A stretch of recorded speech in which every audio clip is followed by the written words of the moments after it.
మా ఇంటికి కోతులు వచ్చినాయి. ఇదేమో కోతుల మీదకి గుర్రం. ఆ చిన్న కోతేమో దీన్ని ఎక్కిరిస్తుంది. ఆ కోతి పిల్ల దీన్ని ఎక్కిరిస్తుంది. మమ్మీ నాలుక బయట పెట్టావో 105 బెదిరిని అవి వీడిని ఎక్కిరిస్తాయి.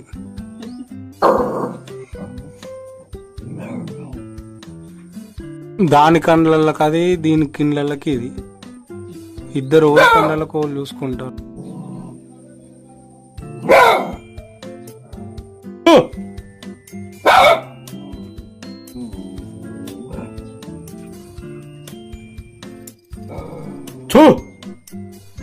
ఎంతో జాలిగా పడుకుంది ఆ కోతి పిల్ల.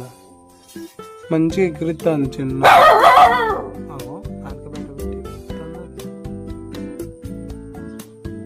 ఏదో తింటా